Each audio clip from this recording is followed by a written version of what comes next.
ਇੱਕ ਓੰਕਾਰ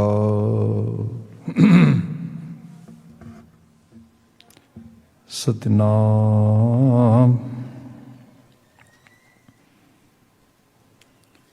ਕਰਤਾ ਪੁਰਖ ਨਿਰਭਉ ਨਿਰਵੈਰ ਅਕਾਲ ਮੂਰਤ ਅਜੂਨੀ ਸੈਭੰ ਗੁਰ ਪ੍ਰਸਾਦ।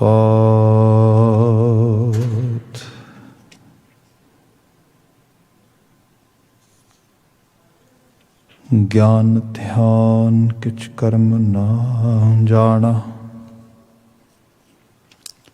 ਨਾਹਿ ਨ ਨਿਰਮਲ ਕਰਨੀ। ਸਾਧ ਸੰਗਤ ਕੇ ਅੰਚਲ ਲਾਓ, ਬਿਖਮ ਨਦੀ ਜਾਏ ਤਰਨੀ।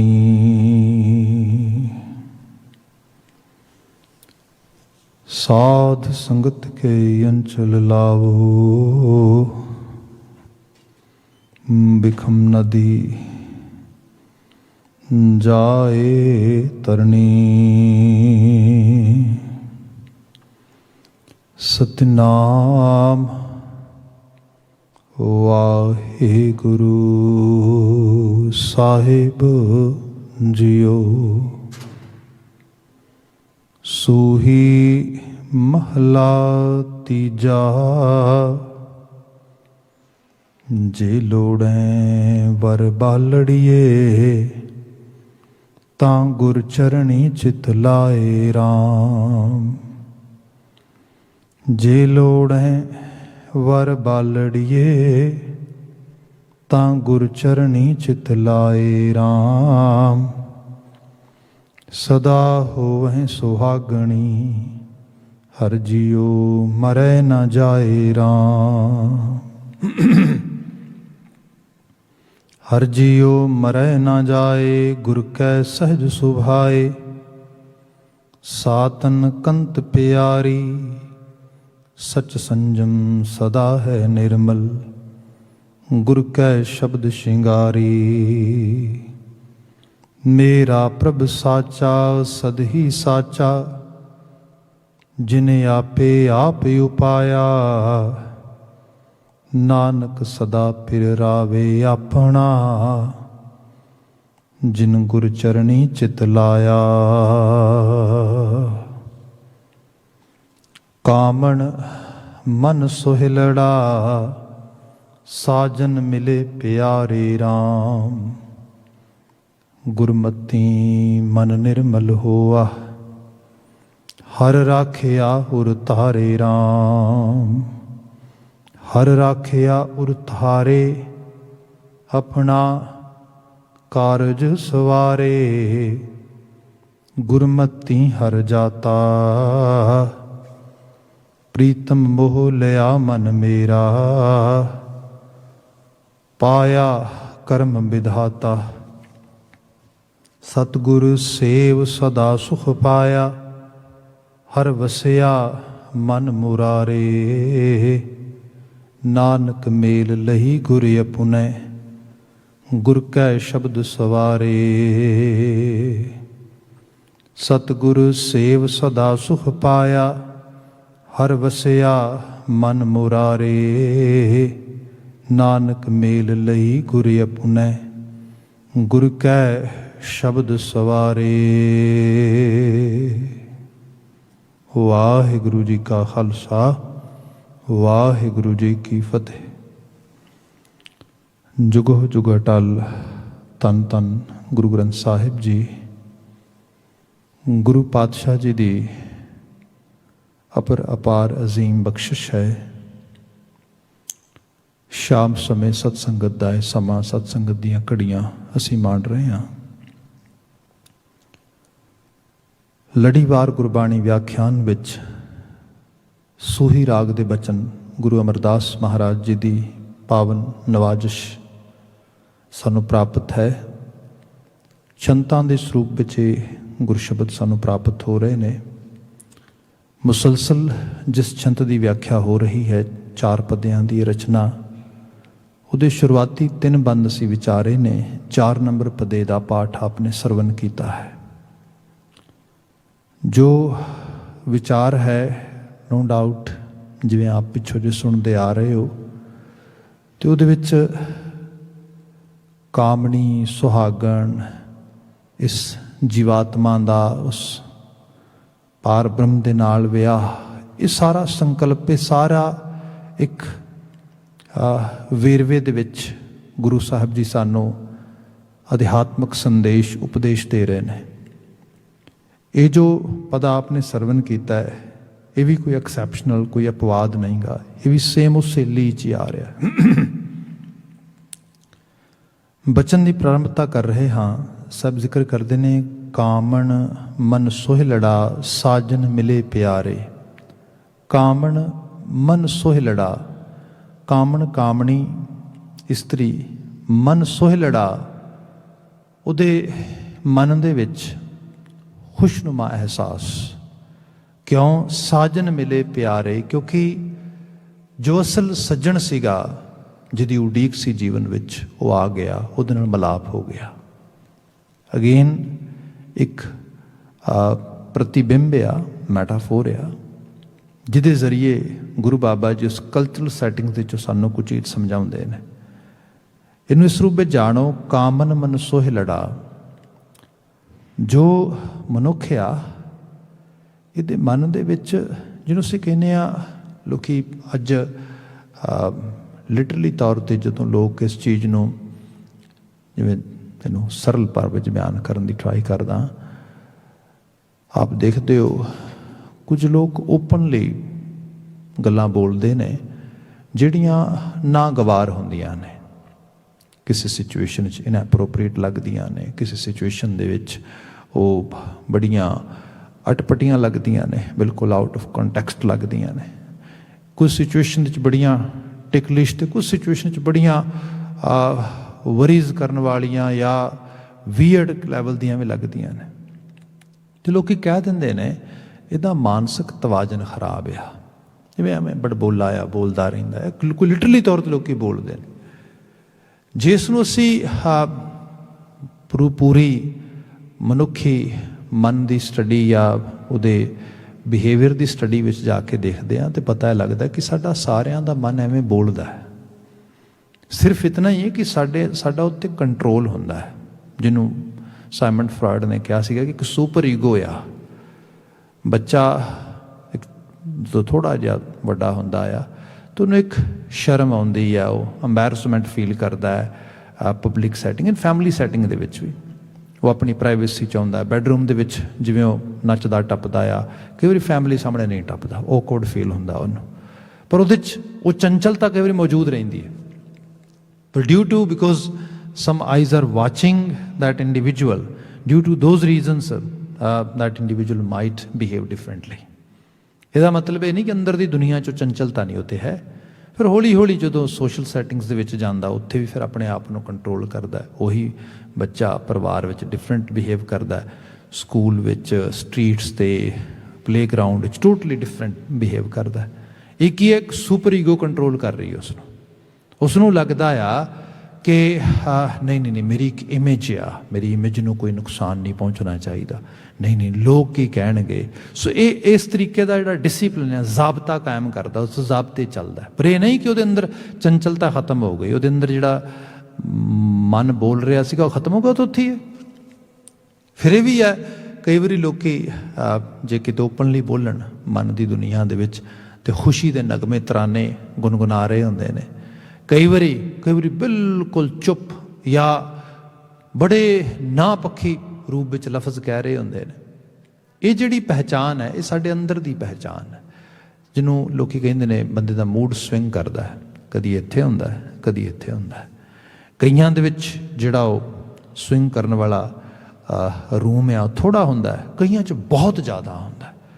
ਆਈਦਰ ਜਿਹਨੂੰ ਕਈ ਵਾਰ ਲੋਕੀ ਬਾਇਪੋਲਰ ਵੀ ਕਹਿ ਦਿੰਦੇ ਨੇ, ਕਿ ਜਾਂ ਤਾਂ ਉਹ ਬੜਾ ਇਸ ਹਾਈਪ 'ਤੇ ਹੈਗਾ, ਜਾਂ ਉਹ ਇਸ ਜਗ੍ਹਾ 'ਤੇ ਹੈ।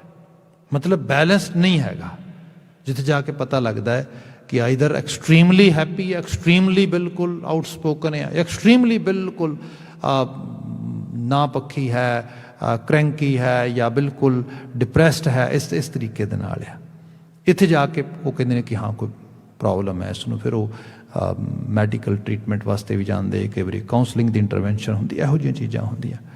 पर जे सही रूप में कहा जाए तो साडे मन की दशा आ, ये मनोवेग है, ये कदी बहुत उच्चे हुंदा, कदी बहुत नीवें हुंदा। सी रीसेंटली भगत कबीर जी दे मैनूं ख्याल पैंदा, बचनां चों विचार कर रहे सी, या वैसे एक एग्जाम्पल तौर पर कर रहे सी भी कबहूँ जीड़ा ऊब चढ़ता है, कदी साडा जीड़ा बहुत उच्चे आसमान च उडारी भर रहा है, कबहूँ जाए प्याले, कदी बिल्कुल पताल च जा डिग गया।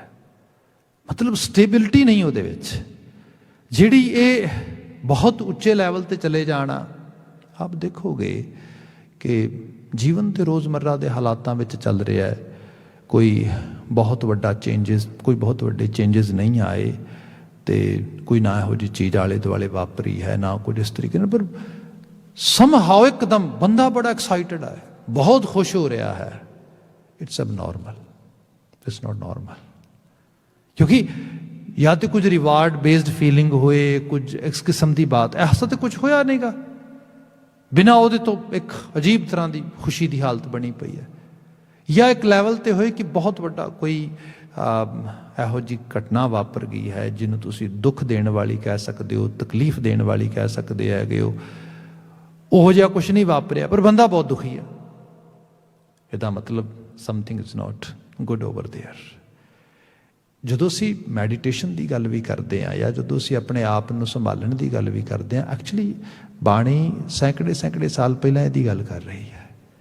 ਸਚਿਆਰ ਹੋਣ ਦਾ ਮਤਲਬ ਹੈ ਸੱਚ ਦੇ ਵਿੱਚ ਰਹਿਣਾ, ਰਿਐਲਿਟੀ ਤੋਂ ਤੋੜਨਾ ਨਹੀਂ ਆਪਣੇ ਆਪ ਨੂੰ, ਬਿਲਕੁਲ ਗ੍ਰਾਸ ਰੂਟ ਦੀ ਹਕੀਕਤ ਨੂੰ ਜਿਹੜਾ ਹੈਗਾ ਉਹਨੂੰ ਪਰਸੀਵ ਕਰਨਾ, ਪ੍ਰੋਸੈਸ ਕਰਨਾ, ਉਹਦੇ ਅਕੋਰਡਿੰਗਲੀ ਜੀਵਨ ਵਿੱਚ ਕਰਮ ਕਰਨਾ, ਰਿਐਕਟ ਕਰਨਾ, ਇਹ ਬਾਤ ਕੀਤੀ ਜਾਂਦੀ ਹੈ।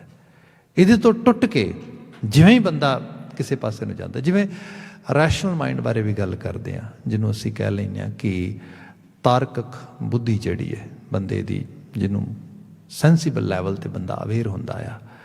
ਹੁਣ ਇਹ ਹੈ ਸਮਾਜ ਵਿੱਚ ਜਿੰਦਿਆਂ ਹੋਇਆਂ ਅਸੀਂ ਦੇਖਦੇ ਹਾਂ ਕਿ ਕਈ ਵਾਰ ਬੰਦਾ ਛੋਟੀ ਜਿਹੀ ਚੀਜ਼ ਨੂੰ, ਜਿਹਨੂੰ ਸਪੋਜ਼ ਇਹ ਕਹਿ ਲਓ ਕਿ ਜਿਵੇਂ बड़ी खूबसूरत एक जगह पर बात शायद कार्नेगी ने लिखी है, डेल कार्नेगी ने, वो कहता है कि एक राजा आ तो दो बेटे ने, एक बड़ा ऑप्टिमिस्टिक आ, एक उतना ही ज़्यादा पैसिमिस्टिक आ। मतलब both are extremely opposite. One is so much आशावादी, बड़ा वड्डा ऑप्टिमिस्टिक आ, सैकेंड इज सो मच निराशावादी, बिल्कुल पैसिमिस्टिक आ। वो बड़ा औखा आ कि कीता की जाए। ਉਹਦੇ ਆਪਣੇ ਵਜ਼ੀਰ ਨਾਲ ਗੱਲ ਕੀਤੀ, ਕਹਿੰਦਾ ਕੀ ਕੀਤਾ ਜਾਏ, ਕਹਿੰਦਾ ਵੀ ਇਸ ਤਰ੍ਹਾਂ ਆ, ਦੋਨਾਂ ਨੂੰ ਨਾ ਥੋੜਾ ਡਿਫਰੈਂਟਲੀ ਟਰੀਟ ਕਰਦੇ ਆ।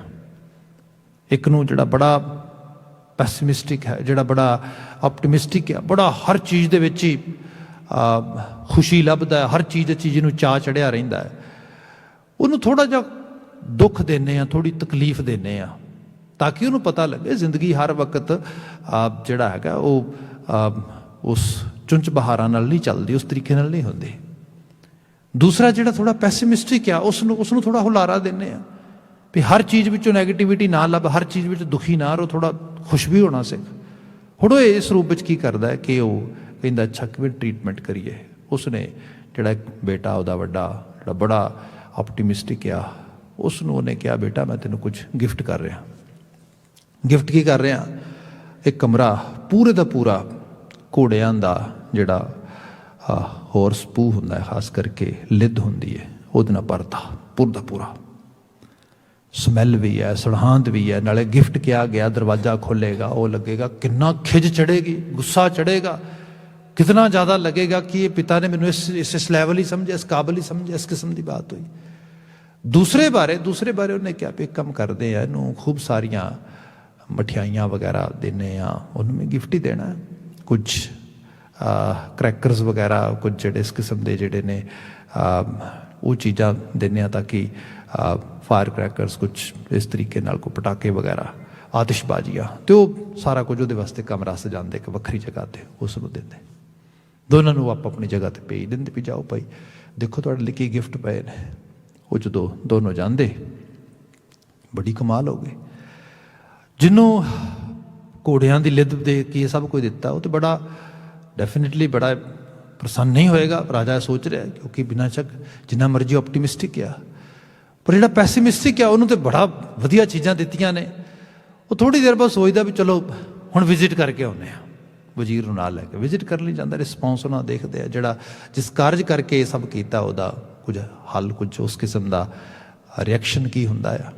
जो जा रहा तो पहला जाता पैसीमिस्टिक्स के कोल, कहता भी ठीक है निराशावादी को जाने देखते हैं किवें बिहेव करता है। जिवें उहदे कोल जांदा है तो उन्होंने हुंदा भी बड़ा खुश होएगा एटलीस्ट। वो जिवें दरवाज़ा खोलता है तो दरवाज़ा खोल के आप पिछे खड़ा जाता, वजीर नूं अगे भेजदा है। वजीर नूं कहंदा जा गल सुण दी मेरे दस वेख की पिता बारे की कहंदा है सारी सिचुएशन बारे। वो वजीर जाके पुछदा किद्दां, वो कहंदा बच के पिछे रही कमरे तो की होया। कहंदा पता नहीं सारी मठियाई मठियाई खिलरी पई है इत्थे कोई हाल नहीं गा। कहंदा हद हो गई मठियाई मठियाई कोई हाल नहीं। कहंदा मैनूं लगदा है पिता दी कोई चाल है, इन्ना मिठा मैनूं कदी खाण नहीं दिता ना, तो मिठा थोड़ा जिहा सी खाण दिंदा, ਇਹਦੇ ਜ਼ਰੂਰ ਜ਼ਹਿਰ ਪਾਇਆ ਹੋਣਾ। ਪੱਕੀ ਗੱਲ ਆ ਮੈਨੂੰ ਪੱਕਾ ਪਤਾ ਹੈ ਵੀ ਉਹ ਜ਼ਰੂਰ ਇਹਦੇ 'ਚ ਕਿਸੇ ਚੀਜ਼ 'ਚ ਜ਼ਹਿਰ ਪਾਇਆ ਹੈ, ਇਹ ਮੈਨੂੰ ਮਾਰਨ ਦੀ ਸਾਜ਼ਿਸ਼ ਲੱਗਦੀ ਹੈ। ਵਜ਼ੀਰ ਕਹਿੰਦਾ ਹੱਦ ਹੋ ਗਈ, ਤੈਨੂੰ ਕਿਹਨੇ ਕਿਹਾ। ਕਹਿੰਦਾ ਇੰਨੀ ਮਠਿਆਈ ਦੱਸਦੀ ਹੈ। ਮਤਲਬ ਇਸ ਤਰੀਕੇ ਨਾਲ ਪੈਸੀਮਿਸਟਿਕ। ਫਿਰ ਉਹ ਕਹਿੰਦਾ ਪਟਾਕੇ ਵਗੈਰਾ ਪਏ ਨੇ ਜਿਹੜੇ ਫਾਇਰ ਕਰੈਕਰਸ ਵਗੈਰਾ ਇਹ ਕੁਛ ਇੰਜੋਏ ਕਰਨੇ ਸੀ। ਕਹਿੰਦਾ ਛੱਡ ਪਰਾਂ ਪਿੱਛੇ ਹਟ ਜਾ, ਪਤਾ ਨਹੀਂ ਕੋਈ ਕਿੰਨਾ ਜ਼ੋਰ ਨਾਲ ਚੱਲ ਜਾਏ, ਹੋ ਸਕਦਾ ਹੈ ਹੱਥ ਪੈਰ ਬਰਨ ਹੋ ਜਾਏ, ਕਿਸੇ ਤਰੀਕੇ ਦਾ ਨੁਕਸਾਨ ਹੋ ਜਾਏ। ਯੂ ਨੈਵਰ ਨੋ ਇਹਦੇ 'ਚ ਕੀ ਪਿਤਾ ਦੀ ਸ਼ੈਤਾਨੀ ਹੈ, ਵੱਡੇ ਭਰਾ ਦੀ ਸ਼ੈਤਾਨੀ ਹੈ। ਬਿਲਕੁਲ ਇਸ ਚੀਜ਼ ਨੂੰ ਕਿਸੇ ਨੂੰ ਹੱਥ ਨਾ ਲਾਈ। ਮੈਂ ਤਾਂ ਹੱਥ ਨਹੀਂ ਲਗਾਇਆ, ਮੈਂ ਤਾਂ ਸਾਰਾ ਡੋਲ ਡੰਡੇ ਨਾਲ ਪਿੱਛੇ ਕਰਕੇ ਇਕੱਠਾ ਕਰ ਰਿਹਾ ਸਾਰਾ। ਉਹ ਜਦੋਂ ਸਾਰੇ ਹਾਲਾਤ ਵਿੱਚੋਂ ਬਾਹਰ ਨਿਕਲਦਾ ਹੈ ਤਾਂ ਰਾਜਾ ਬਾਹਰ ਬੈਠਾ ਸਿਰ ਮਾਰ ਰਿਹਾ ਹੁੰਦਾ।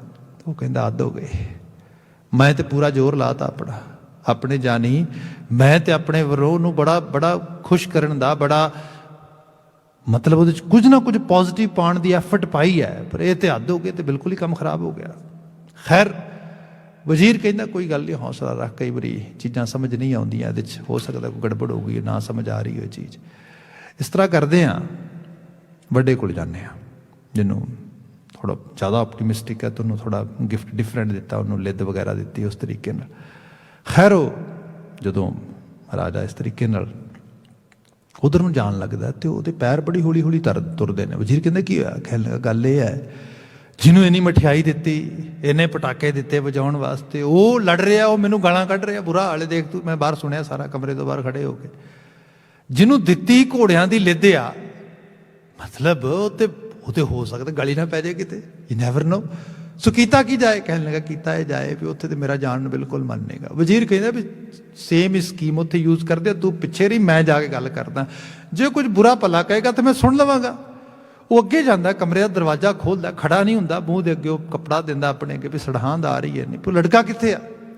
ਪਹਿਲਾਂ ਸੋਚਿਆ ਭੱਜ ਗਿਆ ਹੋਣਾ ਕਿਤੇ, ਥੋੜਾ ਅੰਦਰ ਵੜਿਆ ਤੇ ਸੋਚਿਆ ਲਿੱਦ ਦੇ ਵਿੱਚ ਕੁਝ ਹਰਕਤ ਹੋ ਰਹੀ ਹੈ। ਅੰਦਰ ਵੜਿਆ ਤੇ ਉਹ ਵਜ਼ੀਰ ਨੂੰ ਆਵਾਜ਼ ਦਿੰਦਾ, ਤੇ ਵਜ਼ੀਰ ਨੂੰ ਕਹਿੰਦਾ ਹਾਂਜੀ ਵਜ਼ੀਰ ਸਾਹਿਬ। ਕਹਿੰਦਾ ਓਏ ਤੂੰ ਕਿੱਥੇ ਘੋੜਿਆਂ ਦੀ ਲਿੱਦ 'ਚ ਗੰਦਗੀ 'ਚ ਵੜਿਆ ਇੱਥੇ ਸਾਰਾ ਇਸ ਤਰੀਕੇ ਦੇ ਨਾਲ। ਉਹ ਕਹਿੰਦਾ ਵਜ਼ੀਰ ਸਾਹਿਬ ਅੰਦਰ ਆ ਜਾਓ। ਲੰਘ ਗਿਆ ਅੰਦਰ। ਕੀ ਹੋਇਆ। ਕਹਿਣ ਲੱਗਾ ਦੇਖੋ ਤੇ ਸਹੀ ਲਿੱਦ ਦੀ ਲਿੱਦ ਦੇਖੋ। ਕਹਿੰਦਾ ਮੌਜ ਬਣ ਗਈ। ਕਹਿੰਦਾ ਹੱਦ ਹੋ ਗਈ, ਮੌਜ ਕਾਹਦੀ ਬਣ ਗਈ। ਮਤਲਬ ਇਤਨਾ ਆਪਟੀਮਿਸਟਿਕ, ਇਤਨਾ ਜ਼ਿਆਦਾ। ਕਹਿੰਦਾ ਆ ਦੇਖੋ ਲਿੱਦ ਦੀ ਲਿੱਦ, ਘੋੜੇ 'ਚ ਪੂਰਾ ਕਮਰਾ ਭਰਿਆ। ਕਹਿੰਦਾ ਅੰਦਰ ਆ ਜਾਓ, ਲੰਘ ਆਓ, ਆ ਦੇਖੋ ਮੌਜ ਬਣ ਗਈ। ਕਹਿੰਦਾ ਮੌਜ ਕਾਹਦੀ ਬਣ ਗਈ। ਕਹਿੰਦਾ ਇੰਨੀ ਲਿੱਦ ਹੈ, ਹੋ ਸਕਦਾ ਘੋੜਾ ਵੀ ਹੋਏ ਵਿੱਚ, ਆ ਜਾਓ ਅੰਦਰ ਹੀ ਆ ਜਾਓ। ਹੁਣ ਜਿਹੜੀ ਇਹ ਹਾਲਤ ਆ, ਹਾਲਾਂਕਿ ਗੱਲ ਬੜੀ ਬਲਾਸ ਦੀ ਲੱਗਦੀ ਹੈ, ਪਰ ਐਕਚੁਅਲ ਲੈਵਲ 'ਤੇ ਜ਼ਿੰਦਗੀ ਕਿਸੇ ਬੈਲੈਂਸ ਦਾ ਨਾਂ ਹੈ, ਰਿਐਲਿਟੀ ਵਿੱਚ ਰਹਿਣ ਦਾ, ਸੱਚਿਆਰ ਹੋਣ ਦੀ ਇਹ ਵੀ ਗੱਲ ਹੈ। ਮੈਡੀਟੇਸ਼ਨ ਦਾ ਜਿਹੜਾ ਪਹਿਲਾ ਖਾਸ ਕਰਕੇ ਬਾਤ ਆ, ਗੁਰਮਤ ਕਹਿੰਦੀ ਹੈ ਇਹ ਧਰਤੀ 'ਤੇ ਜੀਵਨ ਮਿਲਿਆ ਹੈ, ਰੀਅਲਿਸਟਿਕ ਅਪਰੋਚ ਅਡਾਪਟ ਕਰ। ਜਿਹੜਾ ਰੈਸ਼ਨਲਿਸਟਿਕ ਮਾਈਂਡ ਆ, ਜੇ ਬੰਦੇ ਦਾ ਉਹ ਕੰਮ ਨਹੀਂ ਕਰਦਿਆ, मतलब अब देखो कैसियां धर्म विच कथा कहानियां बातां पा के लोगों को रियलिटी तो तोड़ के किसी होर दुनिया च लै गए, या रियलिटी विच बहुत कुछ हो सकता है। जिवें गुरु साहब बयान करते कि मनुख ਤੈਨੂੰ ਰੱਬ ਨੇ ਜਾਤਾ ਹੈ ਤੇ ਰੱਬ ਨੇ ਜਾਤ ਕੇ ਤੈਨੂੰ ਧਰਤੀ ਤੇ ਜੀਵਨ ਦੇ ਕੇ ਤੈਨੂੰ ਕੁਝ ਡਿਊਟੀਆਂ ਦਿੱਤੀਆਂ ਨੇ, ਤੂੰ ਉਹਨਾਂ ਦਾ ਨਿਰਵਹਿਣ ਕਰਨਾ ਹੈ। ਬੰਦਾ ਧਰਤੀ ਤੇ ਸਾਂਭਦਾ ਨਹੀਂ, ਪਰਿਵਾਰ ਤੇ ਸਾਂਭਦਾ ਨਹੀਂ, ਕੁਟੁੰਬ ਤੇ ਸਾਂਭਦਾ ਨਹੀਂ, ਆਲੇ ਦੁਆਲੇ ਤੇ ਸਾਂਭਦਾ ਨਹੀਂ, ਕਿਸੇ ਬਹੁਤ ਇੱਕ ਕਾਲਪਨਿਕ ਹੈਵਨ ਤੇ ਪੈਰਾਡਾਈਜ਼ ਨੂੰ ਲੱਭਦਾ ਹੋਇਆ ਇਹ ਦੁਨੀਆ ਗਵਾ ਲੈਂਦਾ ਆ। ਜਿਵੇਂ ਅਸੀਂ ਗੁਰੂ ਸਾਹਿਬ ਦੀ ਬਾਣੀ 'ਚ ਬਹੁਤ ਸਾਰੇ ਐਸੇ ਸ਼ਬਦ ਪੜ੍ਹਦੇ ਹਾਂ, ਮਹਾਰਾਜ ਬਿਆਨ ਕਰਦੇ ਬੰਦੇ ਦੀ ਹਾਲਤ ਇਹ ਹੈ ਕਿ ਆਪਣਾ ਸੰਸਾਰ ਦੇ ਵਿੱਚ ਰਹਿੰਦਿਆਂ ਹੋਇਆਂ ਤਿਆਗੀ ਬਣ ਗਿਆ। ਤਿਆਗੀ ਇਸ ਕਰਕੇ ਬਣ ਗਿਆ ਕਿ ਸੰਸਾਰ ਦਾ ਤਿਆਗ ਅਗਲੇ ਜਹਾਨ ਦਾ ਬੜਾ ਵੱਡੀ ਇੱਕ ਪ੍ਰਾਪਤੀ ਹੋ ਜਾਏਗੀ। ਪੱਗ ਉੱਪੇ ਤਾਣਾ, ਆਪਣਾ ਕੀਆ ਕਮਾਣਾ, ਅਲਮਲ ਖਾਈ, ਸਿਰ ਛਾਈ ਪਾਈ, ਮੂਰਖ ਅੰਧੇ ਪੱਤ ਗਵਾਏ। ਪੈਰਾਂ ਦੀ ਜੁੱਤੀ ਤਿਆਗਤੀ, ਤਨ ਦਾ ਕੱਪੜਾ ਤਿਆਗਤਾ, ਸਭ ਕੁਝ ਕਾਹਦੇ ਵਾਸਤੇ? ਅਗਲਾ ਜਹਾਨ ਬੜਾ ਸੁਖੀ ਹੋਏਗਾ। ਸਭ ਕਹਿੰਦੇ ਅਗਲਾ ਜਹਾਨ ਤੇ ਕਿਸੇ ਨਹੀਂ ਵੇਖਿਆ, ਪਰ ਇੱਕ ਚੀਜ਼ ਪੱਕੀ ਹੈ ਕਿ ਮੂਰਖ ਅੰਧੇ ਪੱਤ ਗਵਾਈ, ਆਪਣੀ ਬੇਪਤੀ ਕਰਵਾ ਲਈ। ਮਤਲਬ ਇਸ ਧਰਤੀ ਤੇ ਜਿਹੜਾ ਰਹਿਣ ਦਾ ਸੁੱਖ ਸੀ ਉਹ ਵੀ ਜਾਂਦਾ ਲੱਗਾ। ਦੂਸਰਾ ਅਸੀਂ ਦੇਖਦੇ ਹਾਂ ਜਿੱਥੇ ਗੁਰੂ ਬਾਬਾ ਜੀ ਇਹ ਬਿਆਨ ਕਰਦੇ ਕਿ ਮਨੁੱਖ ਧਰਤੀ ਦੇ ਸੁੱਖਾਂ ਦੇ ਵਿੱਚ ਇਤਨਾ ਗਲਤਾਨ ਹੋ ਜਾਂਦਾ ਤੇ ਉਹਨੂੰ ਲੱਗਦਾ, ਜਿਹਨੂੰ ਅਸੀਂ ਪੰਜਾਬੀ 'ਚ ਕਹਿੰਦੇ ਹਾਂ, ਇਹ ਜਗ ਮਿੱਠਾ ਅਗਲਾ ਕਿਨ ਡਿੱਠਾ। ਮਤਲਬ ਜੋ ਕੁਝ ਵੀ ਸੰਸਾਰ ਦੇ ਵਿੱਚ ਪ੍ਰਾਪਤ ਹੋ ਰਿਹਾ ਕਿਸੇ ਸਹੀ ਗਲਤ ਢੰਗ ਦੇ ਨਾਲ ਲੈ ਲੈ, ਰਾਜਿਆਂ ਵਰਗੀ ਜ਼ਿੰਦਗੀ ਜੀ, ਬਸ ਇਹੀ ਧਰਤੀ ਤੇ ਇਹੀ ਸਭ ਕੁਝ ਆ, ਤੇ ਇਹ ਸਾਰੇ ਦੇ ਅੰਦਰ ਹੀ ਬੰਦਾ ਇਨਵੋਲਵ ਹੋ ਗਿਆ ਇਸ ਢੰਗ ਦੇ ਨਾਲ। ਤੇ ਉਹਦੇ ਵਿੱਚ ਕੀ ਹੋਇਆ? ਰੀਅਲਿਸਟਿਕ ਵੇ ਨਾਲ ਸੋਚਣਾ ਹੀ ਭੁੱਲ ਗਿਆ। ਜੇ ਮੈਂ ਕਿਸੇ ਨੂੰ ਦੁੱਖ ਦੇ ਰਿਹਾ, ਤਕਲੀਫ ਦੇ ਰਿਹਾ, ਵੇਦਨ ਦੇ ਰਿਹਾ, ਪੀੜਾ ਦੇ ਰਿਹਾ, ਤੇ ਅਲਟੀਮੇਟਲੀ ਉਹ ਵੇਦਨ ਪੀੜਾ ਦੁਗਣੀ ਚੁਗਣੀ ਹੋ ਕੇ ਮੇਰੀ ਝੋਲੀ ਵਿੱਚ ਵਾਪਸ ਪੈਣੀ। ਇਹ ਕਿਤੇ ਬਾਹਰ ਨਹੀਂ ਜਾਣੀ, ਇਹ ਬਲਕਿ ਮੈਨੂੰ ਹੀ ਵਾਪਸ ਭੋਗਣੀ ਪੈਣੀ ਹੈ। ਇਹ ਅਹਿਸਾਸ ਬੰਦੇ ਦੀ ਸੁਰਤੀ ਚੋਂ ਵਿਸਰ ਗਿਆ, ਜਿਹਨੂੰ ਗੁਰੂ ਸਾਹਿਬ ਨੇ ਇਸ ਤਰ੍ਹਾਂ ਬਿਆਨ ਕੀਤਾ ਕਿ ਚੇਤੇ ਰੱਖੀ, ਇਸ ਧਰਤੀ ਦੇ 'ਚ ਭੇਜਣ ਵਾਲੇ ਕਰਤਾਰ ਨੇ ਤੇਰੇ ਤੋਂ ਹਿਸਾਬ ਵੀ ਮੰਗਣਾ ਆ। ਨਾਨਕ ਆਖੈ ਰੇ ਮਨਾ, ਸੁਣੀਐ ਸਿੱਖ ਸਹੀ, ਲੇਖਾ ਰੱਬ ਮੰਗੇਸੀਆ, ਬੈਠਾ ਕੱਢ ਵਹੀ। ਰੀਅਲਿਸਟਿਕ ਰਹੋ। ਤੇਰੀ ਕੌਂਸ਼ੀਅਸ ਜੋ ਤੈਨੂੰ ਬੋਲ ਰਹੀ ਹੈ, ਕਹਿ ਰਹੀ ਹੈ, ਸਹੀ ਕਰੀ, ਠੀਕ ਕਰੀ, ਗਲਤ ਨਾ ਕਰੀ। ਫਿਰ ਇਹ ਵੀ ਨਹੀਂ ਕਿਸੇ ਵੱਡੀ ਕਲਪਨਾ ਦੀ ਜਿਹੜਾ ਇੱਛਾ ਦੇ ਵਿੱਚ ਰੱਖਦਾ ਹੋਇਆ। ਜਿਵੇਂ ਅੱਜ ਹੀ ਮੈਂ ਕੋਈ ਪੜ੍ਹ ਰਿਹਾ ਸੀ ਕਿਤੇ ਕਿ ਕੋਈ ਕਿਸੇ ਖਾਸ ਕਰਕੇ ਸ਼ਾਇਦ ਇੱਕ ਲੇਡੀ ਦੀ ਲੋਟਰੀ ਨਿਕਲੀ ਹੈ ਤੇ 20 ਸਾਲਾਂ ਤੋਂ ਪਲੇ ਕਰ ਰਹੀ ਸੀ, 20 ਸਾਲ ਬਾਅਦ ਇਹ ਲੋਟਰੀ ਨਿਕਲੀ ਹੈ। 20 ਸਾਲਾਂ ਤੋਂ ਹਾਰਡ ਅਰਨਿੰਗ ਜਿਹੜੀ ਅਮਾਊਂਟ ਮਨੀ ਹੈ, ਉਹ ਭਾਵੇਂ ਥੋੜਾ ਥੋੜਾ ਹਿੱਸਾ ਹੋਏ, ਲਗਾਤਾਰ ਬੰਦਾ ਪਾਉਂਦਾ ਗਿਆ। ਅੱਜ ਉਹ ਲੋਟਰੀ ਨਿਕਲ ਗਈ ਬਾਏ ਚਾਂਸ। ਹੁਣ ਇਹ ਚੀਜ਼ ਨੂੰ ਦੇਖਿਆ ਜਾਏ ਤੇ ਜਦੋਂ ਦੀ ਲੋਟਰੀ ਬਾਏ ਕਰ ਰਿਹਾ, ਕਾਲਪਨਿਕ ਦੁਨੀਆ ਸੇ ਇੱਕ ਦਿਨ ਮੈਂ ਬੜਾ ਅਮੀਰ ਹੋ ਜਾਵਾਂਗਾ, ਤੇ ਬਾਏ ਚਾਂਸ ਮਤਲਬ ਲੱਕ ਕਹਿ ਲਓ, ਤੁਸੀਂ ਕੁਛ ਵੀ ਕਹਿ ਲਓ, ਇਹ ਚੀਜ਼ ਹੋ ਗਈ। ਪਰ ਮਿਲੀਅਨਸ ਲੋਕਾਂ ਤੇ ਵੀ ਨਹੀਂ ਹੁੰਦੀ। ਕਿਆ ਵੇਸਟੇਜ ਆਫ ਮਨੀ ਹੈ, ਕਿਆ ਇੱਕ ਬਿਲਕੁਲ ਗਲਤ ਹੋਪ ਉਹਦੇ ਨਾਲ ਆਪਣੇ ਆਪ ਨੂੰ ਅੰਗੇਜ ਕਰਕੇ ਤੇ ਕਿਸੇ ਲੈਵਲ ਤੇ ਤੁਰੇ ਜਾਣਾ ਆ।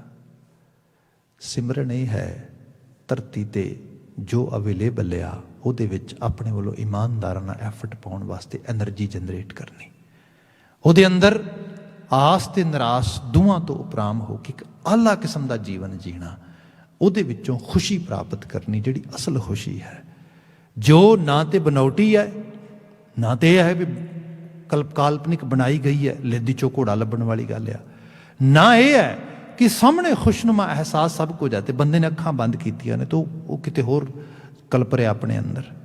ਗੁਰੂ ਅਮਰਦਾਸ ਸਾਹਿਬ ਕਹਿੰਦੇ ਨੇ, ਕਾਮਣ ਮਨ ਸੋਹਿਲੜਾ। ਹੇ ਜੀਵਾਤਮਾ, ਹੇ ਜੀਵ ਰੂਪੀ ਇਸਤਰੀ, ਤੂੰ ਇਸ ਸੁੱਖ ਨੂੰ, ਇਸ ਸੋਹਿਲੜੇ ਨੂੰ ਮਾਣ। ਸਾਜਨ ਮਿਲੇ ਪਿਆਰੇ ਰਾਮ। ਤੇ ਇਹ ਮਿਲੇਗਾ ਉਦੋਂ ਜਦੋਂ ਸਾਜਨ ਮਿਲੇ। ਹੁਣ ਸਾਜਨ ਮਿਲੇ ਦਾ ਮਤਲਬ ਹੈ ਰੱਬ ਤੇ ਭਰੋਸਾ ਰੱਖਣਾ, ਅਕਾਲ ਪੁਰਖ ਵਾਹਿਗੁਰੂ ਨਾਲ ਮਿਲਾਪ ਹੋ ਜਾਣਾ। ਜਿਨ੍ਹਾਂ ਨੂੰ ਭਰੋਸਾ ਉਹਦੇ ਤੇ ਹੈ, ਉਹਨਾਂ ਦਾ ਕਾਦਰ ਹਰ ਵਕਤ ਕਾਇਮ ਦਾਇਮ ਹੈ। ਜਿਵੇਂ ਅਸੀਂ ਕਈ ਵਾਰੀ ਉਹ ਤੁਲਸੀ ਜੀ ਦੀ ਕਵਿਤਾ ਪੜ੍ਹਦੇ ਆ ਨਾ ਕਿ ਪੱਲੇ ਕੁਝ ਨਹੀਂ ਬੰਨਦੇ ਪੰਖੀ ਅਤੇ ਦਰਵੇਸ਼, ਜਿਨ੍ਹਾਂ ਨੂੰ ਤਕਵਾ ਰੱਬ ਤੇ ਤਿੰਨਾਂ ਨੂੰ ਰਿਜ਼ਕ ਹਮੇਸ਼। ਆਪ ਦੇਖਦੇ ਹੋ ਭਾਰਤੀ ਖਿੱਤੇ 'ਚ ਕਿਸਾਨ ਇੱਕ ਵੱਡੀ ਜੱਦੋ ਜਹਿਦ ਚਲਾ ਰਹੇ ਨੇ ਤੇ ਘਰਾਂ ਤੋਂ ਦੂਰ ਬੈਠੇ ਉੱਥੇ ਚੁੱਲ੍ਹੇ ਵੀ ਬਲ ਰਹੇ ਨੇ, ਉੱਥੇ ਹੋਰ ਚੀਜ਼ਾਂ ਵੀ ਚੱਲ ਰਹੀਆਂ ਨੇ, ਸੋ ਖਰਚਾ ਤੇ ਹੋ ਹੀ ਰਿਹਾ ਬੇਤਹਾਸ਼ਾ। ਤੇ ਕਈ ਵਾਰੀ ਜੋ ਬੰਦਾ ਬਾਹਰੋਂ ਦੇਖਦਾ ਤਾਂ ਉਹ ਕਹਿੰਦਾ ਕੀ ਹੋ ਕੀ ਰਿਹਾ, ਜਿਹਦੀ ਬੜੀ ਚਰਚਾ ਵੀ ਹੋ ਰਹੀ ਹੈ, ਫੰਡਿੰਗ ਹੋ ਗਈ, ਆ ਹੋ ਗਿਆ, ਆ ਹੋ ਗਿਆ। ਐਕਚੁਅਲ ਲੈਵਲ ਤੇ ਇੱਕ ਰੱਬ ਦੇ ਭਰੋਸੇ ਤੇ ਬਾਤ ਆ। ਇੱਕ ਕਮਿਊਨਿਟੀ ਇਹੋ ਜਿਹੀ ਬਿਲਡ ਕੀਤੀ ਗੁਰੂ ਬਾਬਾ ਜੀ ਨੇ, ਜਿਹੜੀ ਕਹਿੰਦੀ ਦੇਣ ਵਾਲਾ ਕਰਤਾਰ ਹੈ, ਮੈਂ ਕੌਣ ਹਾਂ। ਇਹਦੇ ਵਿੱਚੋਂ ਜਿਹੜੇ ਲੋਕ ਨਿਕਲ ਰਹੇ ਨੇ, ਜਿਨ੍ਹਾਂ ਦੀ ਸੋਚ ਇਹਦੇ ਚੋਂ ਨਿਕਲ ਰਹੀ ਹੈ, ਉਹਨਾਂ ਨੂੰ ਧਰਤੀ ਤੇ ਕੋਈ ਭੁੱਖਿਆ ਨਹੀਂ ਮਾਰ ਸਕਦਾ। ਉਹ ਧਰਤੀ ਤੇ ਕਦੀ, ਕਿਉਂਕਿ ਨਾ ਕਰਤਾਰ ਦੇਣ ਵਾਲਾ ਮਰੇ, ਜਿਹਨੂੰ ਸਾਹਿਬ ਨੇ ਕਿਹਾ ਸੀਗਾ, ਦੇਂਦਾ ਦੇ ਲੈਂਦੇ ਥਕ ਪਾਹੇ, ਜੁਗਾ ਜੁਗੰਤਰ ਖਾਹੀ ਖਾਹੇ। ਦੇਣ ਵਾਲਾ ਤੇ ਦੇ ਰਿਹਾ ਤੇ ਜੁਗਾਂ ਜੁਗਾਂਤਰਾਂ ਤੋਂ ਲੋਕ ਖਾ ਰਹੇ ਨੇ, ਮੁੱਕ ਥੋੜਾ ਗਿਆ ਹੈ। ਜਿਹੜੀ ਉਹਦੀ ਰਿਜ਼ਕ ਦੇਣ ਦੀ ਪਾਇਆ ਆ, ਉਹ ਕਦੀ ਖਤਮ ਥੋੜਾ ਹੋਏਗੀ। ਦੱਦਾ ਦਾਤਾ ਏਕ ਹੈ, ਸਭ ਕੋ ਦੇਵਨਹਾਰ, ਦੇਂਦੇ ਟੋਟ ਨਾ ਆਵੇ, ਅਗਣਤ ਭਰੇ ਭੰਡਾਰ। ਜਿਹਨੂੰ ਇਹ ਸੱਜਣ ਤੇ ਭਰੋਸਾ ਆ, ਉਹਨਾਂ ਦੇ ਘਰਾਂ ਦੇ ਚੁੱਲ੍ਹੇ ਕਿਵੇਂ ਬੰਦ ਹੋ ਜਾਣਗੇ, ਉਹਨਾਂ ਸਮਾਜਾਂ ਦੇ ਚੁੱਲ੍ਹੇ ਕਿੱਦਾਂ ਬੰਦ ਹੋ ਜਾਣਗੇ। ਸਾਡੇ ਘਰ ਦੇ ਵਿੱਚ ਲੰਗਰ ਦੇ ਬਾਬਤ ਕਿਹਾ ਜਾਂਦਾ ਹੈ, ਅਟੁੱਟ ਲੰਗਰ, ਜਿਹੜਾ ਟੁੱਟਦਾ ਨਹੀਂ ਕਦੀ, ਨਿਖੁੱਟਦਾ ਨਹੀਂ ਕਦੀ, ਮੁੱਕਦਾ ਨਹੀਂ ਕਦੀ। ਇਹ ਜਿਹੜਾ ਇਹ ਭਾਵ ਆ, ਇਹ ਸੱਜਣ ਤੇ ਭਰੋਸਾ ਆ। ਜਿਹਨੂੰ ਕਿਹਾ ਗਿਆ ਪੱਲੇ ਕੁਝ ਨਹੀਂ ਬੰਨਦੇ ਪੰਖੀ ਅਤੇ ਦਰਵੇਸ਼, ਜਿਨ੍ਹਾਂ ਨੂੰ ਤਕਵਾ ਰੱਬ ਤੇ, ਤਿੰਨਾਂ ਨੂੰ ਰਿਜ਼ਕ ਹਮੇਸ਼। ਜਿਨ੍ਹਾਂ ਨੂੰ ਉਹਦੇ ਤੇ ਭਰੋਸਾ ਆ, ਉਹਨਾਂ ਨੂੰ ਹਰ ਮੈਦਾਨੇ ਫਤਿਹ ਹੈ। ਇੱਥੇ ਸਾਹਿਬ ਨੇ ਕਿਹਾ ਸਾਜਨ ਮਿਲੇ ਪਿਆਰੇ ਰਾਮ, ਇਹ ਉਸ ਕਾਮਣੀ ਨੂੰ ਅਸਲ ਖੁਸ਼ੀ ਮਿਲ ਗਈ, ਕਿਉਂਕਿ ਮੇਰਾ ਸੱਜਣ ਕਾਇਮ ਦਾਇਮ ਹੈ, ਮੇਰੇ ਸਿਰ ਦਾ ਸਾਈਂ ਕਾਇਮ ਆ, ਮੈਂ ਕਿਉਂ ਘਬਰਾਵਾਂ, ਮੈਂ ਕਿਉਂ ਡਰਾਂ। ਅਗਲਾ ਬਚਨ ਆ, ਗੁਰਮਤੀ ਮਨ ਨਿਰਮਲ ਹੋਵਾ, ਹਰ ਰਾਖਿਆ ਉਰ ਤਾਰੇ ਰਾਮ। ਗੁਰਮਤੀ ਮਨ ਨਿਰਮਲ ਹੋਵਾ, ਗੁਰੂ ਕੀ ਮਤ ਦੇ ਸਦਕਾ ਮਨ ਨਿਰਮਲ ਹੋ ਗਿਆ। ਇਹਦੇ 'ਚ ਕਿਉਂਕਿ ਪਹਿਲੀ ਗੱਲ ਭਰੋਸੇ ਦੀ ਹੈ, ਤੇ ਭਰੋਸੇ ਤੋਂ ਬਾਅਦ ਜਿਹੜੀ ਵੱਡੀ ਚੀਜ਼ ਆਉਂਦੀ, ਉਹ ਆਉਂਦੀ ਹੈ ਬੰਦੇ ਦਾ ਡਰ ਮੁੱਕ ਜਾਣਾ। ਡਰ ਇੱਕ ਮੈਲ ਹੈ, ਮੈਲ ਵਿੱਚ, ਡਰ ਦੇ ਵਿੱਚ, ਤੇ ਡਰ ਦੇ ਦੋ ਰੰਗ ਨੇ। ਇੱਕ ਤੇ ਨਿਰਮਲ ਡਰ ਹੈ, ਮਤਲਬ ਮੇਰਾ ਕਿਸੇ ਨਾਲ ਪਿਆਰ ਆ ਤੇ ਉਹ ਪਿਆਰ ਟੁੱਟ ਨਾ ਜਾਏ, ਇਸ ਕਰਕੇ ਮੈਂ ਇਹੋ ਜਿਹੇ ਕੰਮ ਨਹੀਂ ਕਰਨਾ ਚਾਹੁੰਦਾ ਜਿਹਦੇ ਨਾਲ ਮੇਰਾ ਪਿਆਰ ਨਾ ਖਤਮ ਹੋ ਜਾਏ, ਸਨੇਹ ਨਾ ਖਤਮ ਹੋ ਜਾਏ, ਖਲੂਸ ਨਾ ਖਤਮ ਹੋ ਜਾਏ, ਮੁਹੱਬਤ ਨਾ ਮੁੱਕ ਜਾਏ। ਇੱਕ ਨਿਰਮਲ ਡਰ ਹੈ ਜਿਹੜਾ ਹਮੇਸ਼ਾ ਬੰਦੇ ਨੂੰ ਉਚੇਰੇ ਰਾਹ 'ਤੇ ਲੈ ਕੇ ਜਾਂਦਾ ਹੈ। ਇੱਕ ਡਰ ਹੈ ਕਿ ਮੇਰੀ ਕਿਸੇ, ਭਾਵੇਂ ਉਹ ਪਦਾਰਥ ਹੈ, ਭਾਵੇਂ ਵਿਅਕਤੀ ਹੈ, ਉਹਦੇ ਤੋਂ ਦੂਰੀ ਬਣ ਜਾਏਗੀ ਤੇ ਮੇਰੇ ਲਈ ਔਖਾ ਹੋ ਜਾਏਗਾ ਬੜਾ ਕੰਮ। ਇਸ ਲਈ ਇੱਕ ਕੰਮ ਕਰਦਾ ਹਾਂ, ਇਸ ਰਿਸ਼ਤੇ ਨੂੰ ਭਾਵੇਂ ਪਦਾਰਥ ਨਾਲ ਤੇ ਭਾਵੇਂ ਕਿਸੇ ਹੋਰ ਚੀਜ਼ ਨਾਲ ਬਣਾਉਣ ਵਾਸਤੇ ਸਹੀ ਗਲਤ ਸਭ ਕਰਨ ਲਈ ਤਿਆਰ ਹੋ ਜਾਵਾਂ ਮੈਂ। ਬਸ ਜਿਵੇਂ ਇਹ ਚੀਜ਼ ਹੋਈ ਨਹੀਂ ਤੇ ਫਿਰ ਇਹਦੇ ਵਿੱਚੋਂ ਬੰਦੇ ਦੇ ਮਨ ਦੇ ਵਿੱਚ ਡਰ ਜਿਹੜਾ ਹੈ ਉਹ ਚੋਰ ਬਣਨਾ ਸ਼ੁਰੂ ਹੋ ਜਾਏਗਾ, ਤੇ ਚੋਰ ਦਾ ਕੰਮ ਤੇ ਚੋਰੀ ਕਰਨਾ ਆ। ਫਿਰ ਉਹ ਹਾਲਾਂਕਿ ਸੋਚ ਇਹ ਰਿਹਾ ਹੋਏਗਾ ਕਿ ਕਿਉਂਕਿ ਮੈਂ, ਜਿਵੇਂ ਸਪੋਜ਼ ਕਰੋ ਕੋਈ 4 ਪੈਸੇ ਦੇ ਲਾਲਚ ਨੂੰ ਬੰਦਾ ਪਿਆ ਆ, ਉਹਨੂੰ ਹੀ ਕਮਾਉਣਾ ਚਾਹੁੰਦਾ, ਪਰ ਉਹ ਕਮਾਉਣ ਦਾ ਤਰੀਕਾ ਝੂਠ ਬੋਲ ਕੇ ਹੈ, ਧੋਖਾ ਦੇ ਕੇ ਹੈ, ਫਰੇਬ ਕਰਕੇ ਹੈ। ਹੁਣ ਉਹ ਡਰ ਕਹਿੰਦਾ ਵੀ ਜੇ ਤੂੰ ਨਹੀਂ ਕਰੇਗਾ ਫਰੇਬ, ਆ ਚੀਜ਼ ਮਿਲੇਗੀ ਨਹੀਂ ਤੈਨੂੰ।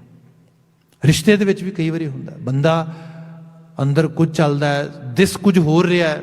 ਜਿਵੇਂ ਸਪੋਜ਼ ਕਰੋ, ਮੈਂ ਕਈ ਵਾਰੀ ਬੱਚਿਆਂ ਦੇ ਬਾਬਤ ਗੱਲ ਕਰਦਾ ਪੇਰੈਂਟਸ ਦੇ ਨਾਲ, there are few actually parents, they try to save their relationships on the cost of to lose their kids। ਬੱਚਿਆਂ ਨੂੰ ਗਵਾਉਣ ਦੀ ਕੋਸਟ ਦੇ ਉੱਤੇ, ਉਹਨਾਂ ਦੀ ਜਿਹੜੀ ਹੈ ਕੀਮਤ ਦੇ ਉੱਤੇ, ਉਹ ਆਪਣੀ ਰਿਲੇਸ਼ਨਸ਼ਿਪ ਬਚਾਉਣ ਦੀ ਟਰਾਈ ਕਰਦੇ ਨੇ। ਰਿਲੇਸ਼ਨਸ਼ਿਪ ਤੇ ਕਈ ਵਾਰੀ ਬਚ ਜਾਂਦੀ ਹੈ, ਬੱਚਾ ਖਤਮ ਹੋ ਜਾਂਦਾ। ਕਈ ਵਾਰ ਬੱਚਾ ਕੋਈ ਇਹੋ ਜਿਹੀਆਂ ਚੋਇਸਿਸ ਬਣਾਉਂਦਾ, ਤੁਹਾਨੂੰ ਹਾਰਡ ਹੋਣਾ ਪੈਂਦਾ ਹੈ, ਤੁਹਾਨੂੰ ਬੜਾ ਔਖਾ ਹੋਣਾ ਪੈਂਦਾ। ਤੇ ਮੈਂ ਕਈ ਵਾਰੀ ਕਹਿੰਦਾ ਇਹਦਾ ਸਿੰਪਲ ਤਰੀਕਾ ਆ, ਮੈਂ ਤਾਂ ਖੁਦ ਬੱਚਿਆਂ ਨੂੰ ਕਹਿੰਦਾ, ਹਾਂ ਭਾਈ ਆਈ ਨੋ, ਤੁਸੀਂ ਮੈਨੂੰ ਇਹ ਨਹੀਂ ਕਹੋਗੇ ਆਈ ਲਵ ਯੂ ਡੈਡ, ਜਾਂ ਬੱਚਿਆਂ ਵਾਲੇ ਦੁਆਲੇ ਵੀ ਕਈ ਵਾਰ ਕਿਹਾ ਜਾਂਦਾ ਹੈ। ਬਟ ਇਨਡੀਡ ਇੱਕ ਮੈਂ ਡਿਊਟੀ ਨੂੰ ਜਿਹੜਾ ਫੁਲਫਿਲ ਕਰ ਰਿਹਾ, ਤੇ ਡਿਊਟੀ ਮੈਨੂੰ ਅਕਾਲ ਪੁਰਖ ਵਾਹਿਗੁਰੂ ਨੇ ਦਿੱਤੀ ਹੈ, ਉਸ ਕੁਦਰਤ ਨੇ ਦਿੱਤੀ ਹੈ, ਮਦਰ ਨੇਚਰ ਨੇ ਦਿੱਤੀ ਹੈ। ਮੈਂ ਉਸ ਡਿਊਟੀ ਨੂੰ ਕਦੀ ਵੀ ਫੋਰਗੇਟ ਨਹੀਂ ਕਰ ਸਕਦਾ। ਆਈ ਕੈਨ ਨਾਟ ਗੋ ਅਵੇ from that duty. So when I'm fulfilling that duty, somehow you are not actually getting my point. Somehow you are not getting some kind of pleasant in that way. But sorry for that. Being a parent, being a father, this is my duty. I have to fulfill it. ਇੱਥੇ ਜਾ ਕੇ ਫਿਰ ਕੀ ਹੈ ਕਿ ਇੱਕ ਲਾਲਚ ਦਾ ਜਿਹੜਾ ਉਹ ਇੱਕ ਵਿਚਲਾ ਹੈ ਕਿ ਇਹ ਹਰ ਵਕਤ ਇਹ ਸੁਣਨਾ ਕਿ ਹਾਂ ਮੈਨੂੰ ਬੜਾ ਪਿਆਰ ਮਿਲੇਗਾ, ਸਭ ਕੁਝ, ਇਹ ਚੀਜ਼ਾਂ ਕਈ ਵਾਰੀ ਹਾਂ ਲੇਟਰ ਜਿਹੜਾ ਲੌਂਗ ਰਨ ਦੇ ਵਿੱਚ ਸੱਚਾਈ 'ਚ ਇਹੀ ਪਿਆਰ ਹੁੰਦਾ ਹੈ। ਇਹੀ ਸੁਨੇਹ ਹੁੰਦਾ ਆ। ਇਨ ਬਿਨ ਬਹੁਤ ਸਾਰੀਆਂ ਚੀਜ਼ਾਂ ਨੇ ਵਿੱਚ ਕਾਊਂਟ ਕੀਤੀਆਂ ਜਾ ਸਕਦੀਆਂ, ਪਰ ਮੌਲਿਕ ਗੱਲ ਇਹ ਹੈ, ਡਰ ਮੈਲ ਹੈ। ਗੁਰੂ ਬਾਬਾ ਜੀ ਨੇ ਕਿਹਾ, ਗੁਰਮਤੀ ਮਨ ਨਿਰਮਲ ਹੋਵਾ। ਮਨ ਮੈਲ ਨਾਲ ਭਰਿਆ ਰਹਿੰਦਾ ਹੈ, ਪਰ ਉਸ ਮੈਲ ਨੂੰ, ਉਸ ਡਰ, ਲਾਲਚ, ਖੌਫ, ਹਰ ਚੀਜ਼ ਨੂੰ ਜੁਦਾ ਕਰਨ ਵਾਸਤੇ ਗੁਰਮਤੀ, ਗੁਰੂ ਕੀ ਮਤ ਦਾ ਮਤਲਬ ਵਿਜ਼ਡਮ ਹੈ, ਰੌਸ਼ਨੀ ਕਹਿ ਲਓ। ਗੁਰੂ ਰੂਪ ਦੀਵੇ ਨੂੰ ਬਲਦਾ ਰੱਖਣਾ ਪਏਗਾ ਆਪਣੇ ਅੰਦਰ। ਗੁਰੂ ਦੇ ਨਾਲ ਸਾਂਝ ਪਾਉਣੀ ਪਏਗੀ। ਤੇ ਦੀਵਾ ਕਿਵੇਂ ਬਲਦਾ ਹੈ? ਉਹਦੇ 'ਚ ਤੇਲ ਪਾਓਗੇ, ਉਹਨੂੰ ਰੌਸ਼ਨੀ ਦਿਓਗੇ, ਉਸ ਨੂੰ ਹਵਾਵਾਂ ਤੋਂ ਬਚਾ ਕੇ ਰੱਖੋਗੇ। ਇਹ ਸਾਰੀ ਚੀਜ਼ ਇਹ ਸਪਿਰਿਚੁਅਲ ਐਕਸਰਸਾਈਜ਼ ਆ। ਪਾਠ ਕਰਨਾ, ਬਾਣੀ ਪੜ੍ਹਨੀ, ਸੰਗਤ ਕਰਨੀ, ਆਲੇ ਦੁਆਲੇ ਦਾ ਇਨਫਲੂਐਂਸ ਵੀ ਬੜਾ ਹੁੰਦਾ। ਜਿਵੇਂ ਅੱਜ ਦੇ ਸਮਾਜ ਵਿੱਚ ਦੇਖੋਗੇ ਲੋਕ ਲਿਟਰਲੀ ਤੌਰ 'ਤੇ ਕਹਿੰਦੇ ਨੇ, ਔਰ ਅੱਜ ਕੱਲ੍ਹ ਦੇ ਬਹੁਤ ਕੁਝ ਹੈ, ਗਿਆਨ ਲੈਣ ਵਾਸਤੇ ਪਾਠ ਪੜ੍ਹਨ ਦੀ ਕੀ ਲੋੜ ਹੈ, ਗੁਰਦੁਆਰੇ ਜਾਣ ਦੀ ਕੀ ਲੋੜ ਹੈ, ਸੰਗਤ ਕਰਨ ਦੀ ਕੀ ਲੋੜ ਹੈ। We have actually tons of other sources to get.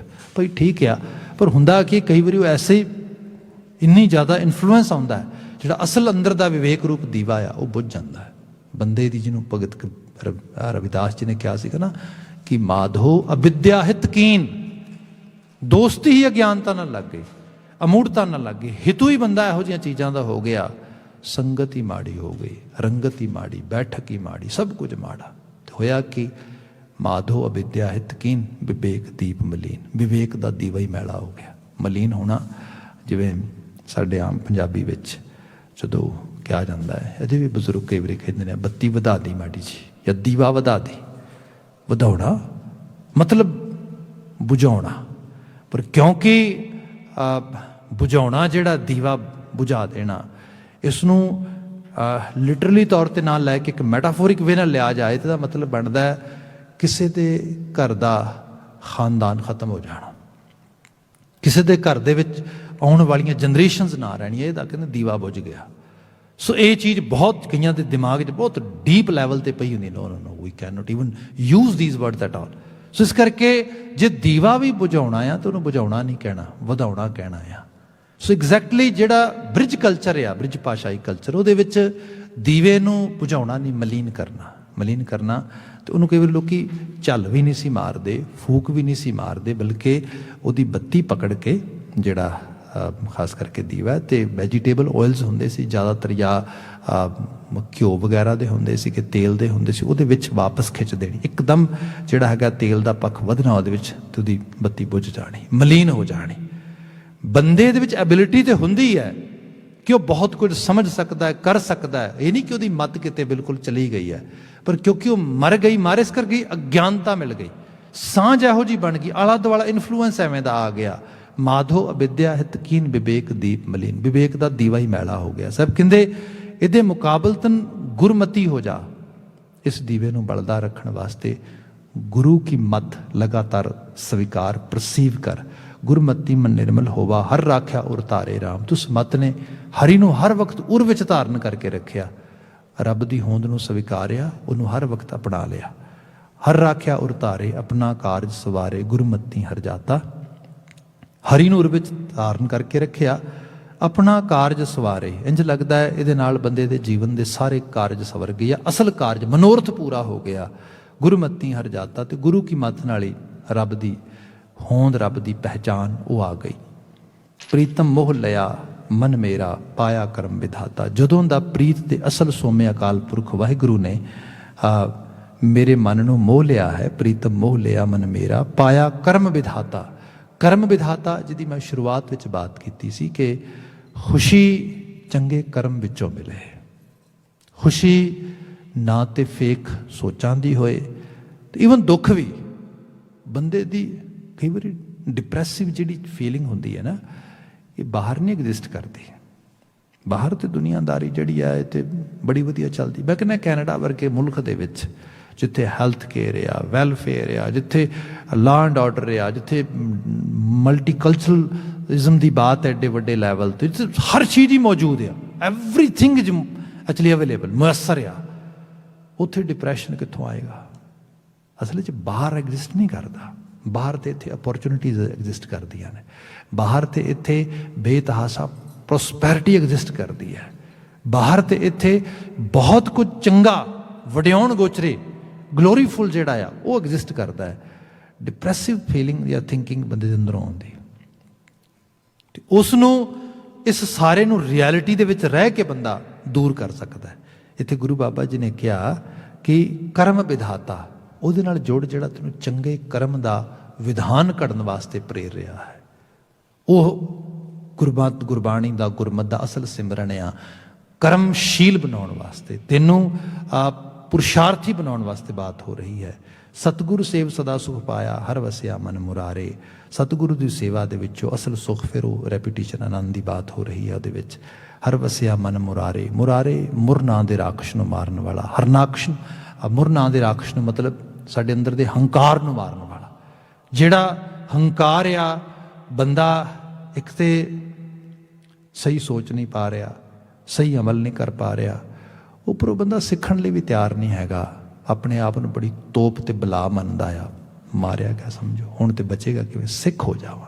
ਸੋ ਸਾਹਿਬ ਕਹਿੰਦੇ ਮਨ ਵਸਿਆ ਜੋ ਹਰ ਵਸਿਆ ਮਨ ਮੁਰਾਰੇ, ਹਰੀ ਨੇ ਤਰਸ ਕਰਕੇ ਮੇਰੇ ਮਨ ਵਿੱਚ ਮੁਰਾਰ ਨੂੰ ਵਸਾ ਦਿੱਤਾ। ਭਾਵ ਹਰ ਵਕਤ ਰੱਬ ਦਾ ਬੰਦਾ ਬਣ ਕੇ, ਚੰਗੇਰਾ ਮਨੁੱਖ ਬਣ ਕੇ, ਸਿੱਖ ਬਣ ਕੇ ਰਹਿਣ ਦੀ ਜਾਚ ਸਿੱਖ ਰਿਹਾ। ਨਾਨਕ ਮੇਲ ਲਈ ਗੁਰੇ ਪੁਨੇ, ਗੁਰ ਕੈ ਸ਼ਬਦ ਸਵਾਰੇ। ਇਹ ਨਾਨਕ ਕਹਿ, ਕਿਉਂਕਿ ਉਸ ਕਾਮਣੀ ਨੂੰ ਮਨ ਵਿੱਚ ਸੱਚਾ ਸੁਖ ਦੇਣ ਵਾਸਤੇ ਅਕਾਲ ਪੁਰਖ ਵਾਹਿਗੁਰੂ ਨੇ ਨਾਨਕ ਮੇਲ ਲਈ ਗੁਰੇ ਪੁਨੈ, ਗੁਰ ਕੈ ਸ਼ਬਦ ਸਵਾਰੇ। ਆਪਣੇ ਅਸਲ ਸਤਿਗੁਰੂ ਨਾਲ ਮੇਰੀ ਸਾਂਝ ਬਣ ਗਈ ਤੇ ਉਹਦੇ ਸ਼ਬਦ ਨੇ ਮੇਰਾ ਜੀਵਨ ਸਵਾਰ ਦਿੱਤਾ।